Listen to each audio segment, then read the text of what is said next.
हर हर महादेव। श्री शिवाय नमस्तुभ्यम। दोस्तों, मैं आप लोगों के समक्ष में शिव जी की अच्छी कथा लेकर आती हूँ।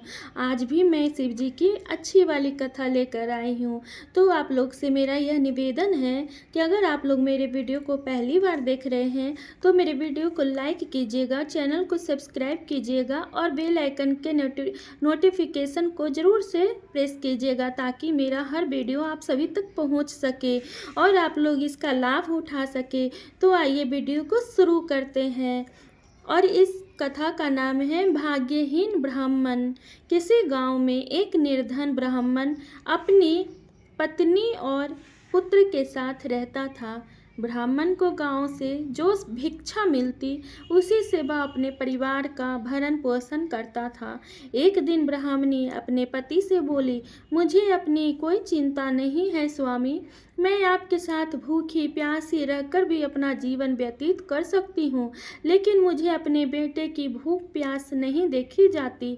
ब्राह्मण बोला, मैं तुम्हारी भावनाओं को समझता हूँ प्रिय, लेकिन भाग्य के लेख को विधाता भी नहीं बदल सकता।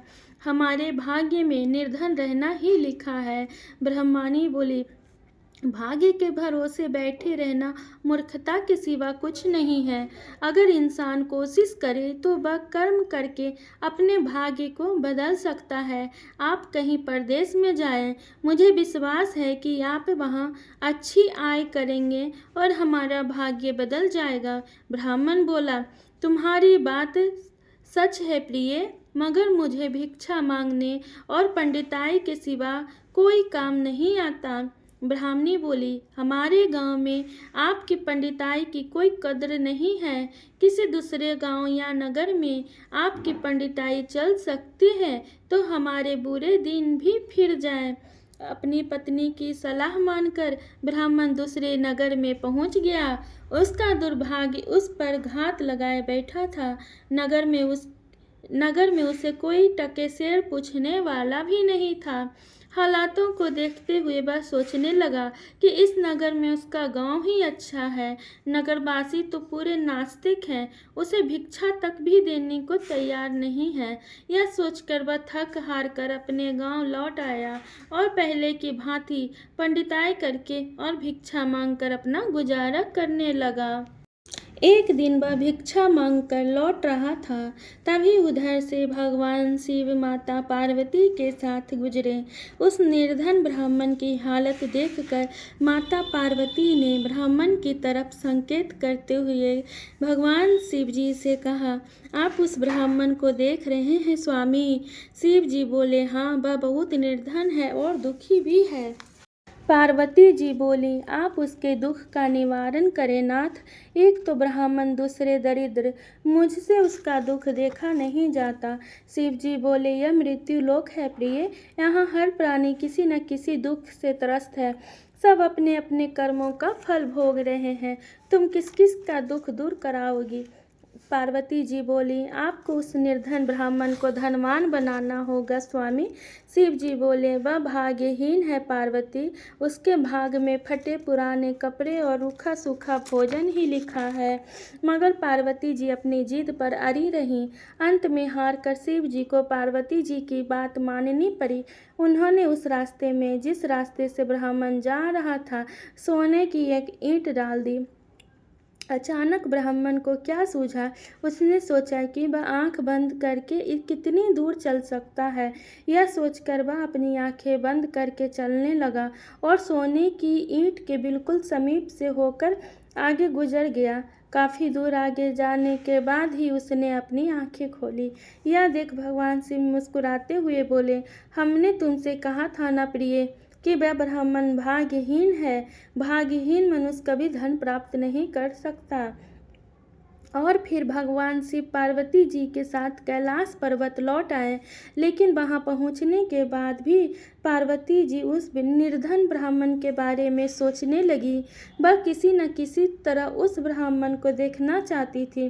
पार्वती जी को उदास देखकर भगवान शिव ने पूछा, क्या बात है प्रिय, इतनी उदास क्यों हो?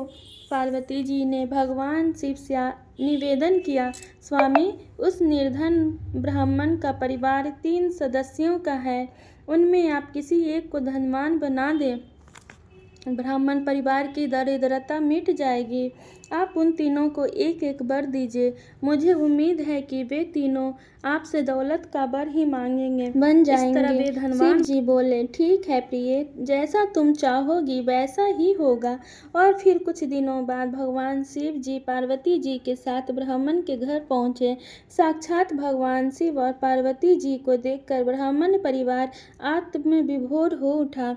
उन्होंने भगवान शिव और पार्वती जी के चरण स्पर्श किए। शिव जी बोले, मैं तुम तीनों को एक एक वर देना चाहता हूँ। तुम तीनों अपनी इच्छा अनुसार वर मांग सकते हो। ब्राह्मणी उतावली होते हुए बोली, पहले मुझे वर दीजिए प्रभु। भगवान शिव ने कहा, मांगो, क्या चाहती हो। काफ़ी सोचने समझने के बाद ब्राह्मणी बोली, भगवान, मुझे दुनिया की सबसे अधिक खूबसूरत और जवान औरत बना दीजिए। मरते दम तक मेरी जवानी और सुंदरता कायम रहे। भगवान शिव ने मुस्कुराकर कहा, तथास्तु। अगले ही पल बूढ़ी औरत एक जवान और खूबसूरत युवती के रूप में बदल गई। उसी समय उनके घर के सामने से गांव के जमींदार का पुत्र गुजर रहा था, जो घोड़े पर सवार था।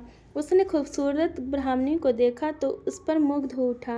वह इस खूबसूरत ब्राह्मणी से शादी करेगा, यह सोचकर उसने उसे अपने घोड़े पर बैठाया और घोड़ा अपनी हवेली की तरफ दौड़ा दिया।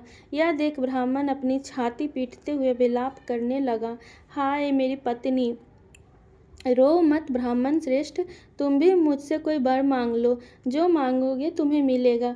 भगवान शिव सांत्वना देते हुए बोले, मेरी पत्नी को वापस बुला लीजिए प्रभु, मुझे इसके सिवा कुछ भी नहीं चाहिए। ब्राह्मण ने निवेदन करते हुए कहा। भगवान शिव बोले, तथास्तु।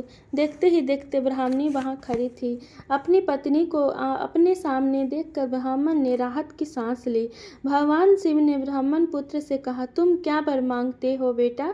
ब्राह्मण पुत्र ने काफ़ी सोचने समझने के बाद कहा, भगवान, मुझे कुछ नहीं चाहिए, लेकिन आप मेरी माँ को पहले जैसी बूढ़ी बना दीजिए।